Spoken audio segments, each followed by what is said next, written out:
Graça e paz, cara amiga, caro amigo que acompanha diariamente essa nossa meditação sobre a Palavra de Deus no Santo Evangelho nesta sexta-feira da 12ª semana do Tempo Comum. Ontem nós não fizemos as leituras que correspondiam ao Tempo Comum, porque ontem, como nós dizíamos, nós celebrávamos uma solenidade, uma espécie de domingo durante a semana, uma solenidade. Celebramos o nascimento de São João Batista, nos alegramos com o nascimento dessa criança que trouxe tanta alegria para a sua família, mas o evento do nascimento de João Batista não dizia respeito apenas à sua família, mas a todo o povo de Deus. Assim como toda a vida humana, ela não é simplesmente algo que diz respeito à vida da própria família. É um capítulo da humanidade, é o livro do Gênesis que se repete, é Deus que continua criando.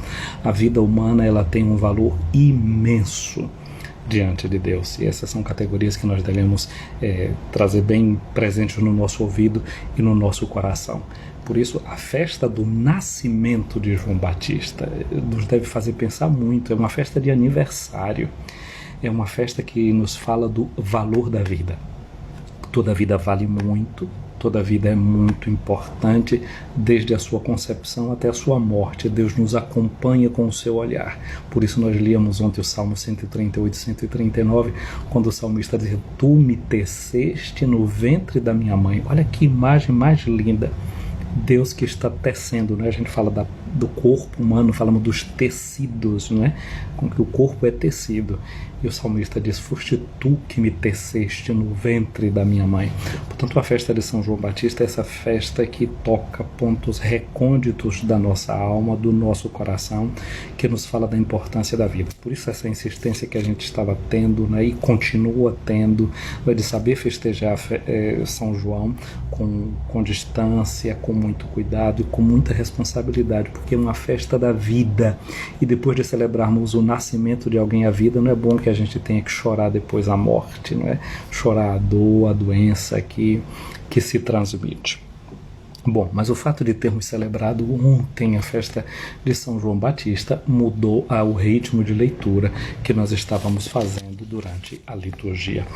Ontem, o normal, se não fosse o dia de São João, é que nós teríamos lido o capítulo 7 do Evangelho de Mateus, versículos de 21 a 29, concluindo, portanto, o Sermão da Montanha.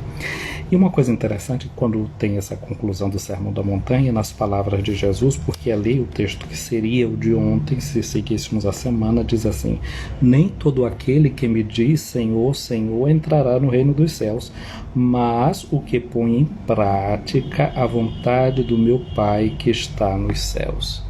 Então, tudo isso que Jesus diz no Sermão da Montanha é lindo, é maravilhoso, mas fica vazio se a gente não colocar em prática. É preciso colocar em prática essa palavra que a gente escuta da parte do Senhor. Portanto, o texto de ontem dizia isso. E diz uma coisa muito importante, alguém até diz: naqueles dias muitos virão me dizer, Senhor, não foi em teu nome que nós profetizamos? O texto da quarta-feira falava dos falsos e dos verdadeiros profetas, né? E Jesus vai dizer para eles, eles dirão, não foi em teu nome que profetizamos, que expulsamos demônios e fizemos milagres? E Jesus vai dizer para eles: jamais vos conheci, afastai-vos de mim, vós que praticais o mal. Portanto, esses sinais mirabolantes, expulsar demônio, fazer milagres, profecias, isso não dá garantia nenhuma, não é, que alguém esteja falando em nome de Deus de verdade. É bom nós estarmos atentos para isso que Jesus nos diz. Aí Jesus vai explicar dizendo: portanto, quem ouve a minha palavra e põe em prática, pôr em prática a palavra, em síntese, significa amar o outro. É fazer as obras do bem. Aquilo que nós vamos encontrar lá no capítulo 25 do Evangelho de Mateus. Tive fome, tive sede, estava preso, estava doente. Roda a roda, a gente vai sempre bater nesse ponto. É a prática do amor, é o amor concreto que dá o sinal, não é, de ser o verdadeiro profeta. não é? E de ser um verdadeiro cristão. Ele vai dizer que esse que põe em prática a palavra de Deus é como alguém que constrói a sua casa sobre a rocha, virão chuvas, tempestades e a casa vai se manter ali firme, não cairá. Depois vai dizer Jesus que quem não põe em prática essa palavra é quem constrói a sua casa sobre a areia.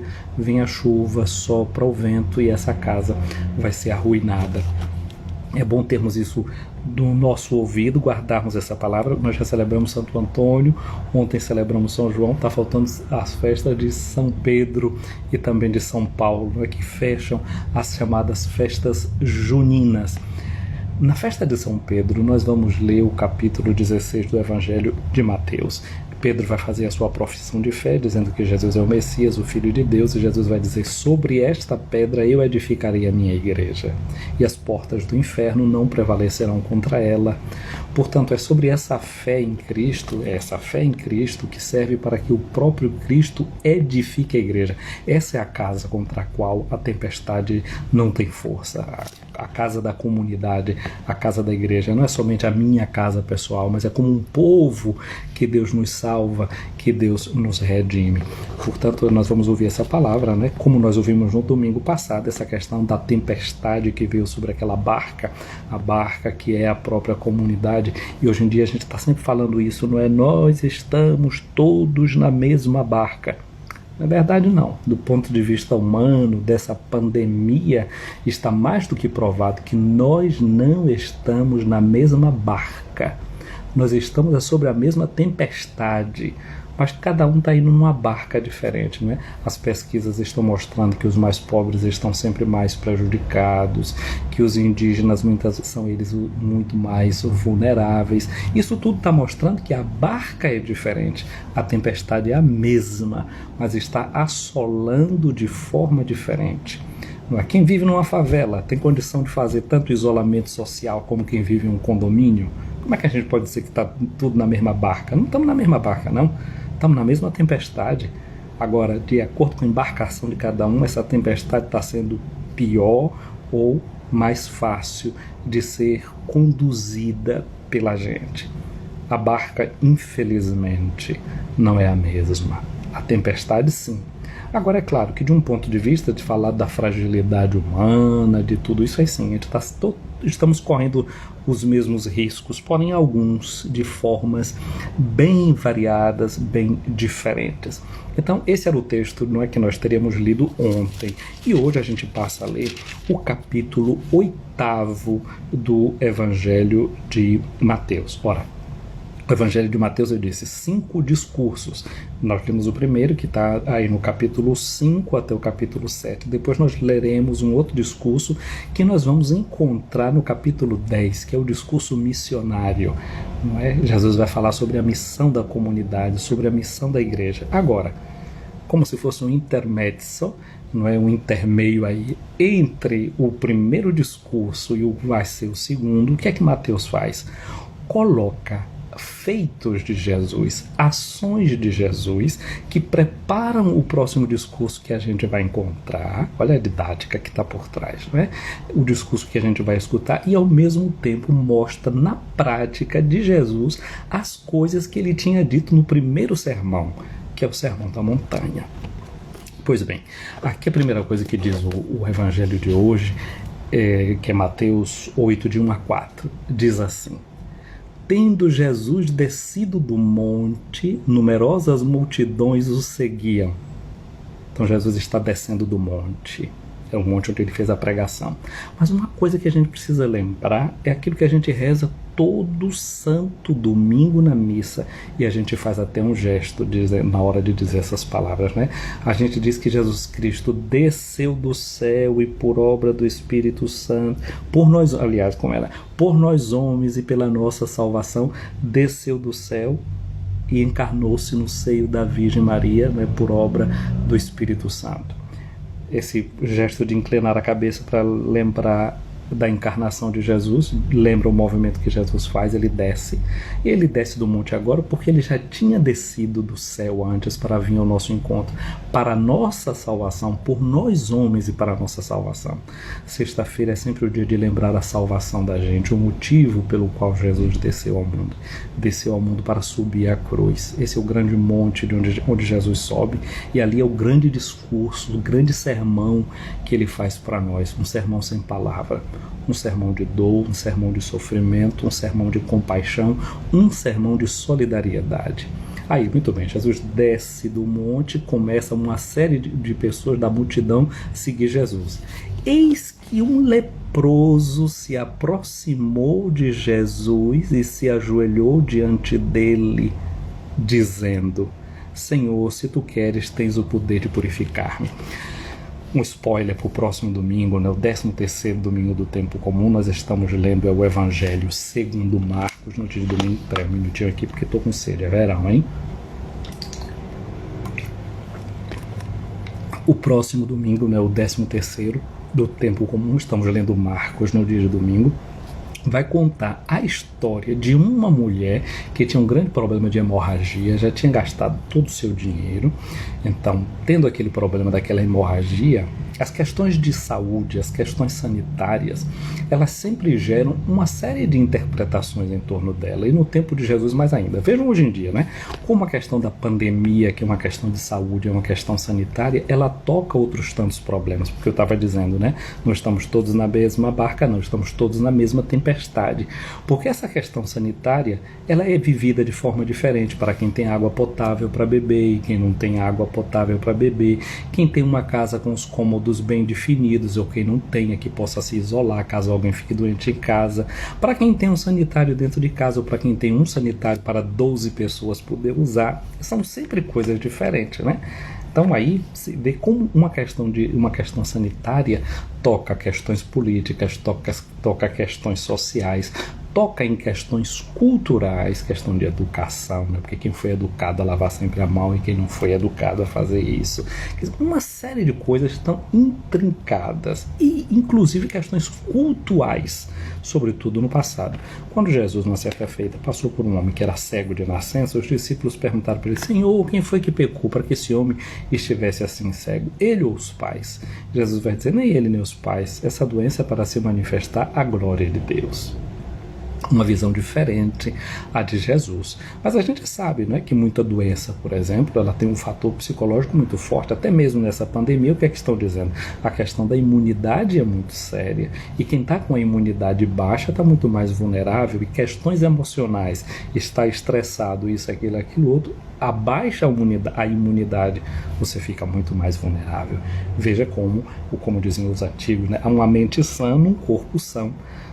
O ser humano é uma coisa só, uma coisa unida, um dizia no passado, não é um pedacinho de coisa. Aqui eu cuido do físico, ali entra uma questão social, depois entra uma questão política. Não, é uma coisa só, uma questão econômica, não, é tudo unido. Tocou numa coisa, toca nela, é como uma teia de aranha, né? Quebrou uma perninha ali, desfaz a beleza que uma teia de aranha tem, beleza, dona de casa que o diga, né? Vai lá sempre tirando o trabalhozinho da pobre da aranha. Ok, voltando então a falar disso, né? Essa questão sanitária, questão de saúde que se une com um todo. Por exemplo, essa mulher que nós vamos ver no próximo domingo. Ora, porque ela tinha um fluxo de sangue contínuo, era considerada impura, não podia entrar no templo, mas também o marido não podia tocar nela, era uma mulher que não podia se casar com ninguém, e se tivesse casada, praticamente começava a viver uma situação de lockdown permanente, de bloqueio permanente da relação. Olha como isso era pesado. O texto do Evangelho de hoje fala de uma outra categoria que vivia assim, que era essa categoria do leproso.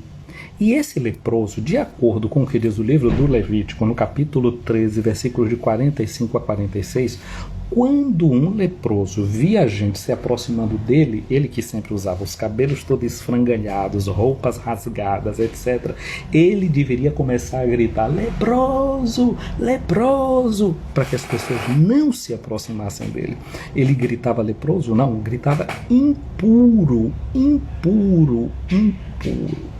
dizia que ele não era puro para que ninguém chegasse perto dele e não se contaminasse. O que nós encontramos aqui?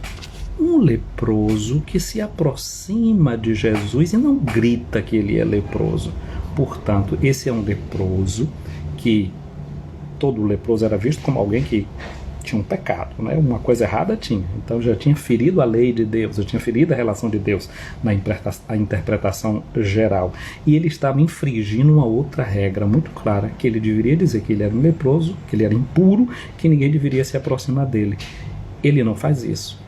Portanto, é alguém que fere a lei, que fere o compromisso da comunidade. E Jesus, quando aquele homem se aproximou, não reprovou, não disse para ele: afasta-te de mim, você sabe que você não pode estar aqui. Em vez de ele dizer que ele era impuro, ele pediu para Jesus: se tu queres, tu tens o poder de purificar-me. Agora vamos lembrar de uma outra coisa. Jesus lá no alto da montanha, o que foi que ele disse? Bem-aventurados os puros de coração, porque verão a Deus. Esse homem leproso, no seu coração, ele já estava vendo que em Jesus tinha Deus presente. Se tu queres, tu podes purificar. Todo dia de sexta-feira na igreja, nós rezamos um salmo muito bonito, que é o Salmo 51. A gente canta com toda a igreja, chamado de Salmo Miserere, Salmo de pedido de misericórdia. É o salmo que o rei Davi cantou depois que ele pecou contra Urias, né, tudo aquilo que ele fez. E a igreja canta toda sexta-feira: purifica-me, ó Senhor, serei mais branco do que a neve. Tem piedade, ó meu Deus, misericórdia, na imensidão de vosso amor, purificai-me. Lavai-me todo inteiro do pecado e apagai completamente a minha culpa. Purifica-me, ó Senhor, serei mais branco do que a neve. Criai em mim um coração que seja puro, dai-me de novo um espírito decidido. Ó Senhor, não me afasteis de vossa face, nem retireis de mim o vosso Santo Espírito. Purifica-me, ó Senhor, serei mais branco do que a neve. Eu me apaixono cada dia mais pela minha igreja. Eu me apaixono cada dia mais pela liturgia. Olha o jogo que tem isso. Toda sexta-feira a gente canta dessa forma, e justamente numa sexta-feira é que coloca esse texto deste homem leproso pedindo a Jesus para ser purificado. São Pedro, na sua primeira carta, no capítulo 1, versículo 9, diz que nós não fomos comprados, resgatados com preço de ouro nem de prata, mas com o sangue não de cordeiros nem de touros, mas com o sangue precioso de Jesus. Sangue precioso. Olha, pensa bem nessa palavra, né? Quando eu digo que oso, esse sufixo oso em língua portuguesa significa cheio, uma coisa que está cheia. Aquoso é uma coisa que está cheia de água. Medroso, oso, é uma pessoa que está cheia de medo, não é? Corajoso, uma pessoa que está cheia de coragem. Precioso significa que está cheio de preço, que tem um preço muito grande, e que a gente deve ter um apreço muito maior, que a gente deve aprender a apreciar. Não é? Há um teólogo luterano que ele vai dizer que a nossa salvação foi de graça. A gente diz isso na igreja: gratia gratis data, que a graça foi dada, é dada gratuitamente. Mas ela é dada gratuitamente do ponto de vista humano, porque você não precisa pagar nada por isso, porque eu não preciso pagar nada por isso. Mas a graça é cara. A graça é cara.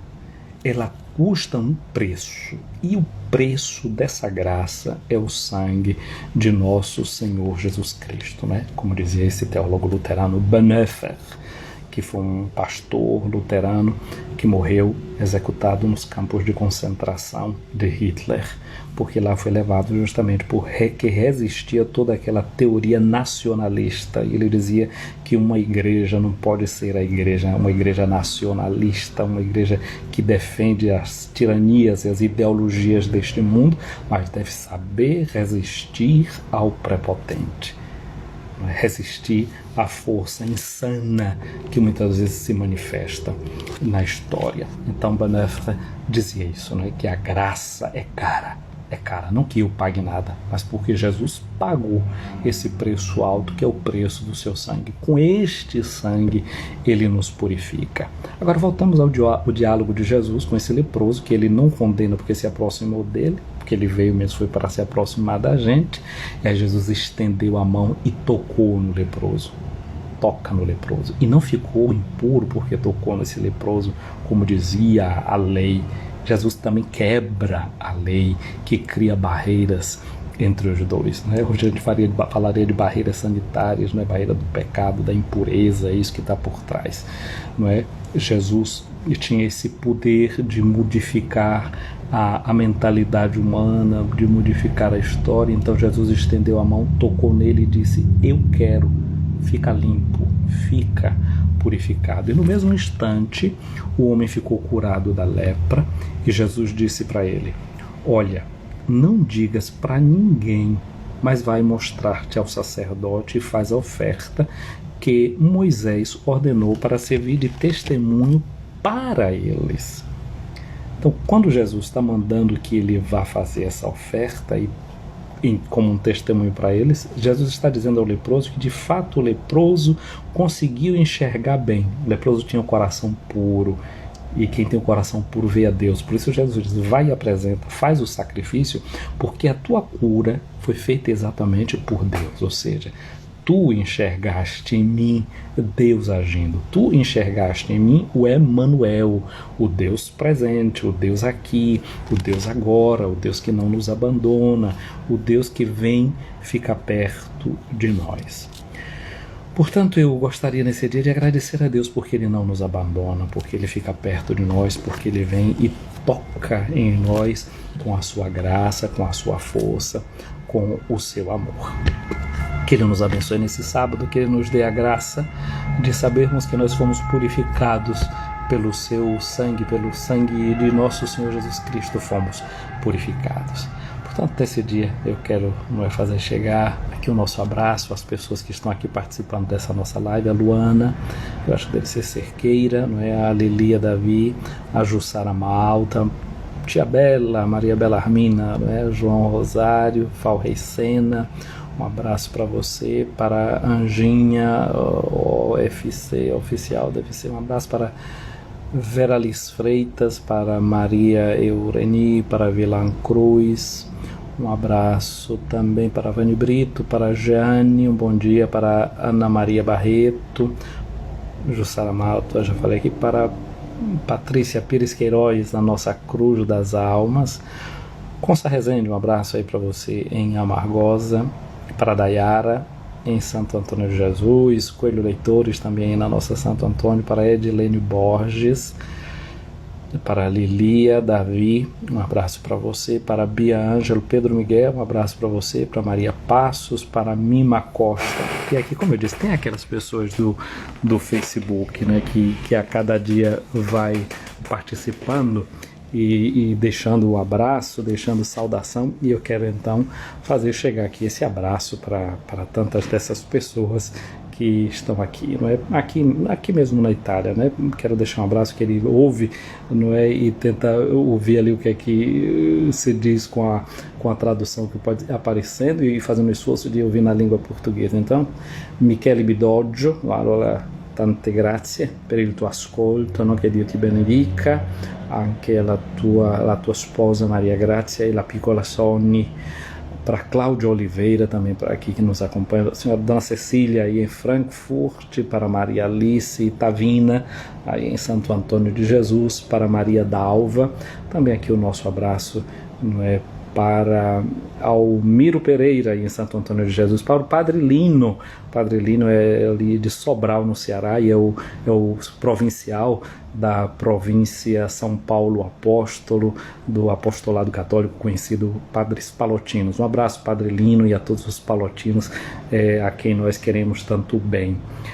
Para Fátima Ferreira, em Conceição da Almeida, Dedé Magalhães, aí em Amargosa, na Bahia, também um abraço para você. Para Carlos Henrique, para o Padre João Paulo Vitor, aí, que no próximo dia 30, não é, toma posse da sua nova paróquia em Cuité, não é, na Diocese de Campina Grande, na Paraíba. Irmã Eronildes, aí na Diocese de Bom Jesus da Lapa, na Bahia. Para José Carlos Mota, em Santo Antônio de Jesus. Betânia Batista, também aí na cidade de Amargosa. E também para Fernando Souza. Eu penso que Fernando Souza seja aí de Piracicaba, em São Paulo. Se não é de Piracicaba exatamente, é mais ou menos ali daquela região. Portanto, a cada uma e cada um de vocês que tem acompanhado essa nossa transmissão, o nosso abraço, a nossa oração por você. Vamos pedir a Deus que nos encha da sua paz e do seu amor. Então, que Deus abençoe esse nosso início, não é, de fim de semana, para que possamos, depois de amanhã, celebrar bem a nossa Páscoa semanal. Aqui, quem mais eu vi aqui que entrou aqui, Paixão, eu não sei como é o que vem depois. Neinha Pinto, abraço para você. Para Dilma Aparecida, para Manuel Roque aí em Amargosa também, estou vendo chegando aqui agora, um abraço. Então, a cada um de vocês, um abraço e a nossa oração. E depois, quem vai chegando agora pode começar a escutar o que foi dito antes.